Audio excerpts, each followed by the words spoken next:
Ladies and gentleman, ಬಿಜೆಪಿಯಲ್ಲಿ ಈಗ ಬಹುದೊಡ್ಡ ಬದಲಾವಣೆ ಆಗುವಂತಹ ಎಲ್ಲ ಲಕ್ಷಣಗಳು ಕೂಡ ಕಾಣಿಸ್ತಾ ಇದ್ದಾವೆ. ಹಾಗಾಗಿ ಕಾರ್ಯಕಾರಿಣಿ ಸಭೆಯಲ್ಲಿ ಆಗುವಂತಹ ತೀರ್ಮಾನ ಏನು?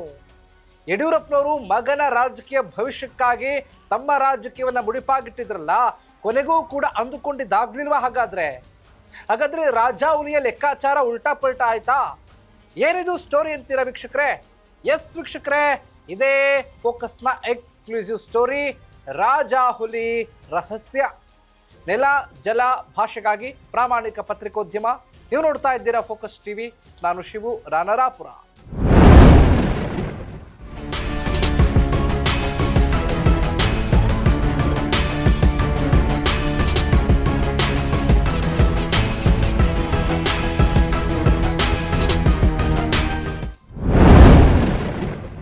ರಾಜ್ಯ ಬಿಜೆಪಿಯಲ್ಲಿ ಈಗ ಒಂದಷ್ಟು ಚಟುವಟಿಕೆಗಳು ಗರಿಗೆದರಿದ್ದಾವೆ. ರಾಜಾಹುಲಿಗೆ ಈಗ ಸಿಕ್ಕಾಪಟ್ಟೆ ಟೆನ್ಷನ್ ತರಿಸಿದೆ. ಯಾಕೆ, ಏನಾಯ್ತು? ರಾಜಾಹುಲಿಗೆ ಟೆನ್ಷನ್ನ? ಅಯ್ಯಯ್ಯೋ, ಏನಿದು ಸ್ಟೋರಿ? ಯಡಿಯೂರಪ್ಪನವರೇ ಕರ್ನಾಟಕಕ್ಕೆ ಅಂತ ಅಂದ್ರೆ ಯಡಿಯೂರಪ್ಪನವ್ರಿಗೆ ಏನಾದರೂ ಕೂಡ ಈ ರೀತಿಯಾದಂಥ ಟೆನ್ಷನ್ ಆಗುತ್ತಾ? ಯಾಕಂದ್ರೆ ತಮ್ಮ ಪುತ್ರನ ರಾಜಕೀಯ ಭವಿಷ್ಯದ ವಿಚಾರಕ್ಕೆ ಸಂಬಂಧಪಟ್ಟ ಹಾಗೆ ಈಗ ಟೆನ್ಷನ್ ಆಗಿರೋದು. ರಾಜಾಹುಲಿಗೆ ಈಗ ಟೆನ್ಷನ್ ತರಿಸಿರೋದು ಅಮಿತ್ ಶಾ, ನರೇಂದ್ರ ಮೋದಿಯವರ ತೀರ್ಮಾನ. ಹಾಗಾದ್ರೆ ನರೇಂದ್ರ ಮೋದಿಯವರು ಹಾಗೆ ಅಮಿತ್ ಶಾ ಅವರು ಏನು ತೀರ್ಮಾನ ತೆಗೆದುಕೊಂಡ್ರು? ಯಾವ ಲೆಕ್ಕಾಚಾರಕ್ಕೆ ಇವರಿಗೆ ಟೆನ್ಷನ್ ಆಗಿದೆ? ಏನು ಬದಲಾವಣೆ ಆಗುತ್ತೆ? ಹಾಗಾದ್ರೆ ಇದೇ ಗುರುವಾರ ಬೆಂಗಳೂರಿನಲ್ಲಿ ಬಿಜೆಪಿ ರಾಷ್ಟ್ರೀಯ ಕಾರ್ಯಕಾರಿಣಿ ಸಭೆ ಕೂಡ ನಿಗದಿಯಾಗಿದೆ. ಹಾಗಾಗಿ ಇದೇ ಕಾರ್ಯಕಾರಿಣಿ ಸಭೆಗೆ ಹೈಕಮಾಂಡ್ ನಾಯಕರು ಕೂಡ ಎಂಟ್ರಿ ಕೊಡ್ತಿದ್ದಾರೆ. ಈ ಎಂಟ್ರಿಯಿಂದ ಒಂದಷ್ಟು ಬದಲಾವಣೆ ಆಗುತ್ತಾ ಅನ್ನುವಂಥ ಪ್ರಶ್ನೆ. ಆ ಬದಲಾವಣೆ ಹೈಕಮಾಂಡ್ನಿಂದ ಸಂದೇಶ ಬರುತ್ತಾ? ಮೋದಿ ಅಮಿತ್ ಶಾ ಅವರು ಈಗಾಗಲೇ ಚರ್ಚೆ ಮಾಡಿ ತೀರ್ಮಾನ ತೆಗೆದುಕೊಂಡೇ ಬಿಟ್ಟಿದ್ದಾರ. ಈಗ ವಿಜೇಂದ್ರ ಅವರ ರಾಜ್ಯಾಧ್ಯಕ್ಷ ಕುರ್ಚಿ ಅಲುಗಾಡ್ತಾ ಇದೆಯಾ ಅನ್ನುವಂಥ ಪ್ರಶ್ನೆ. ಇದೇ ಟೆನ್ಷನ್ ಈಗ ರಾಜಾಹುಲಿಗೆ. ಹೆಂಗಾದ್ರೂ ಮಾಡಿ ತಮ್ಮ ಪುತ್ರನನ್ನ ರಾಜ್ಯಾಧ್ಯಕ್ಷ ಪಟ್ಟಕ್ಕೆ ಕೂರಿಸಿ 2 ವರ್ಷ ಕಳೆದೇ ಹೋಯಿತು. ಈಗ ಈ ಸಂದರ್ಭದಲ್ಲಿ ಇಂತಹ ಬದಲಾವಣೆ ಆಗ್ಬಿಡುತ್ತಾ ಅನ್ನುವಂತಹ ಒಂದು ರೀತಿಯಲ್ಲಿ ಟೆನ್ಷನ್ ಶುರುವಾಗಿದೆ.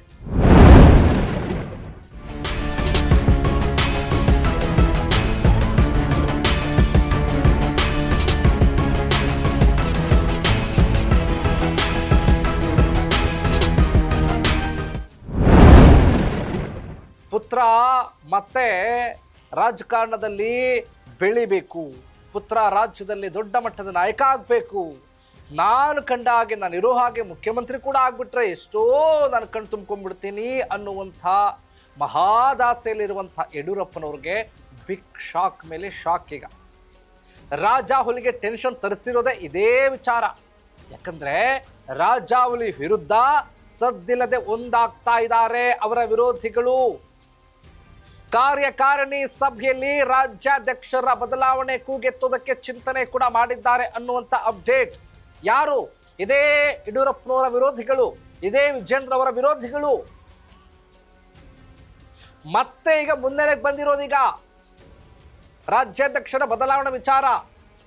ಇದರ ಜೊತೆಗೆ ವಿಜೇಂದ್ರ ಹಠಾವೋ ಚಳುವಳಿ ಕೂಡ. ನಮಗೆ ವಿಜೇಂದ್ರ ಬೇಡ ಅಂತ ಸಮಯದ ಸದ್ಬಳಕೆಯನ್ನ ಮಾಡಿಕೊಳ್ಳೋದಕ್ಕೆ ಈಗ ವಿರೋಧಿಗಳೆಲ್ಲ ಕೂಡ ಮಹಾ ಒಗ್ಗಟ್ಟನ್ನ ಮಾಡಿಕೊಂಡು ಇದೇ ಕಾರ್ಯಕಾರಿಣಿ ಸಭೆಯಲ್ಲಿ ಹೈಕಮಾಂಡ್ ನಾಯಕರ ಮುಂದೆ ಪ್ರಸ್ತುತ ಪಡಿಸೋದಕ್ಕೆ ಸಜ್ಜಾಗಿದ್ದಾರೆ ಅನ್ನುವಂಥ ಅಪ್ಡೇಟ್ಸ್.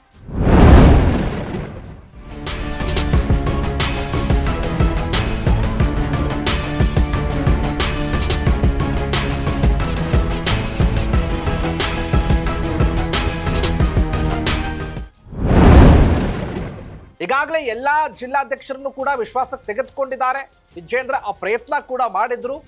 ಎಲ್ಲ ಹಾಲಿ ಮತ್ತೆ ಮಾಜಿ ಸಂಸದರು, ಹಾಲಿ ಮತ್ತೆ ಮಾಜಿ ಶಾಸಕರು, ಜಿಲ್ಲಾಧ್ಯಕ್ಷರು ಇವ್ರ ಜೊತೆ ಎಲ್ಲ ಕೂಡ ಮಾತುಕತೆ ಮಾಡಿದ್ದಾರೆ ವಿಜೇಂದ್ರ. ಸದ್ದಿಲ್ಲದೆ ಈಗ ವಿಜೇಂದ್ರ ವಿರೋಧಿಗಳ ನಡೆ, ಅವರ ಒಕ್ಕೂಟ ಕೂಡ ಹೆಚ್ಚಾಗಿದೆ.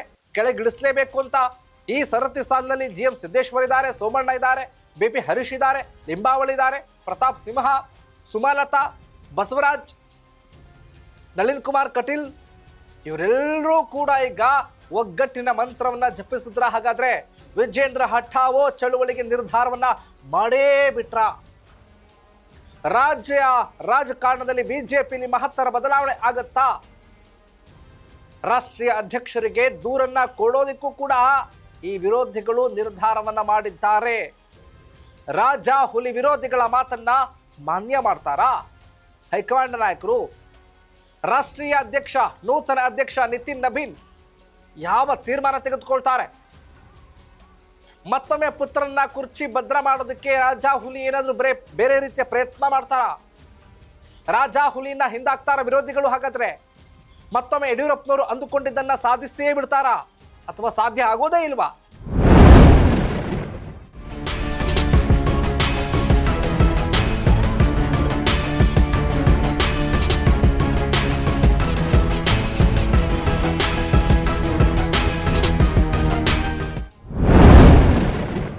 ಅಥವಾ ಮತ್ತೊಮ್ಮೆ ವಿರೋಧಿಗಳಿಂದ ಹಿನ್ನಡೆಯನ್ನು ಅನುಭವಿಸ್ತಾರ ಯಡಿಯೂರಪ್ಪನವರು, ಅಥವಾ ಯಡಿಯೂರಪ್ಪನವರ ವಿರೋಧಿಗಳೇ ಹಿನ್ನಡೆಯನ್ನು ಅನುಭವಿಸ್ತಾರಾ? ಏನ್ ಆಗುತ್ತೆ ಹಾಗಾದ್ರೆ? ವಿಜೇಂದ್ರ ಜಾಗಕ್ಕೆ ಬೇರೆಯವರು ಬರ್ತಾರಾ? ಕೂರಿಸ್ಬಿಡ್ತಾರ ಹಾಗಾದ್ರೆ?